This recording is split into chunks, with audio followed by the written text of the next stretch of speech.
Welcome to part 5 of Tribes in Africa, originally from America. In previous videos, I spoke about how Ghanaians, Ashantis actually came from South America. I showed the comparison of those who are in Suriname. They have the same names, the same food, a lot of the same culture. But did you know that Ghana and Guinea are pretty much one and the same? And we're going to get into that. But first, let me say this. All of the ancient civilizations originated in America. The colonizers pretty much created two of every place. Every place that you know of that's in modern day Africa, it actually existed in America first. Many of you know that their favorite saying is as above, so below. And with that being said, everything they do mirrors each other. Not only was the ancient kingdom of Ghana in South America, so was ancient Ethiopia. Lower Ethiopia was situated in North America, which is the United States of America today.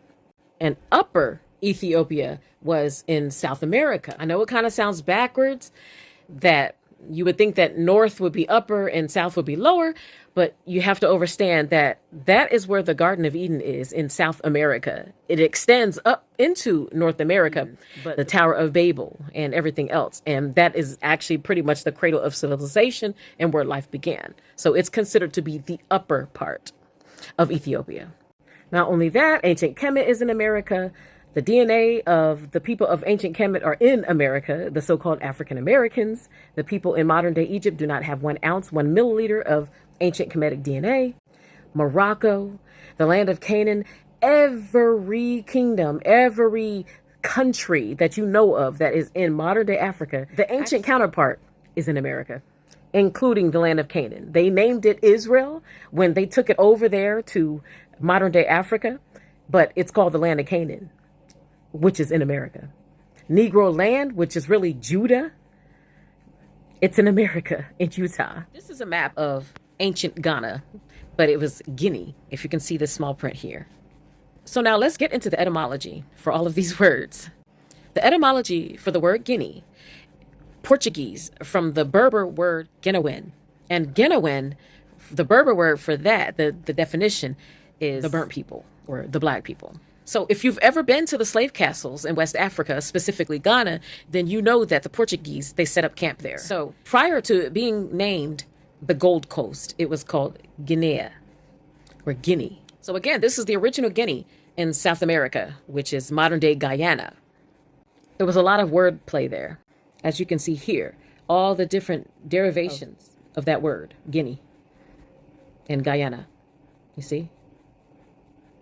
So let's talk about the etymology for the word Ghana. It's a Senenke word. That was the language they spoke in the Ghanaian kingdom, in the ancient Wari kingdom. And the Senenke people headed those tribes that were a part of the ancient kingdom of Ghana in South America. The etymology for the word Ghana is warrior king in the Senenke language. And this was a title that was used by the rulers of the ancient kingdom of Ghana, which flourished in the region of modern day Guyana between the 3rd and 13th centuries. Let's talk about the collapse of the Wari Empire in South America. The Wari Empire dominated most of South America for about 400 years. And one of the largest tribes that they avoided for more than 1,000 years was the Moshe tribe. Moshe is the same person as Moses in the Bible.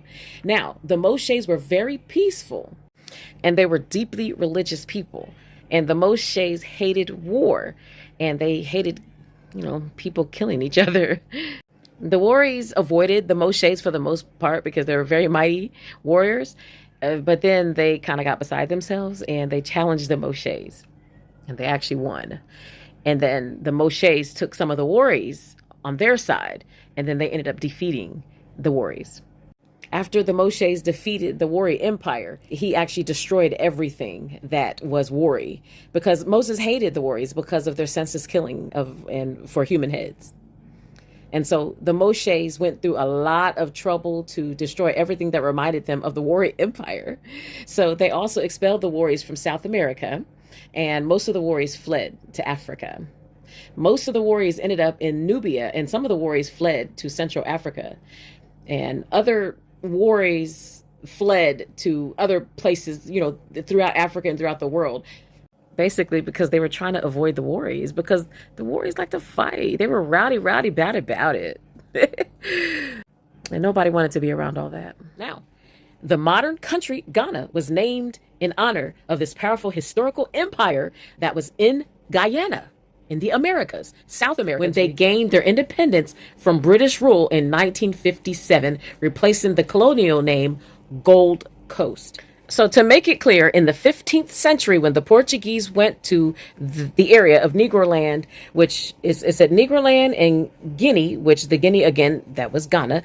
In the 15th century, they named it the Gold Coast. Kwame Nkrumah was the prime minister of Ghana, and he assisted in Ghana receiving their independence. And so on March 6, 1957, Kwame became the president of the Gold Coast, renaming it Ghana. The early written records of the Senenke people were from the Islamic historians. They are said to be the ones that actually headed the ancient kingdom of Ghana, which is, again, located in Guyana, which is in South America. So in essence, they were actually the founders of the ancient Ghanaian kingdom or empire in South America. Not to be confused, as it says here, see? Not to be confused with modern Ghana. And so again, it was also called the Ouagadougou Empire. It was also called the Wari Empire. It was a bunch of little groups of people that came together to form one kingdom. And then they grew from there.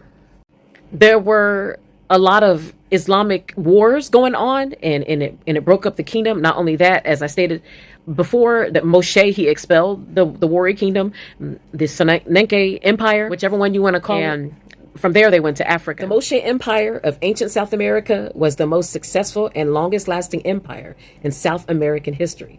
This great empire played the biggest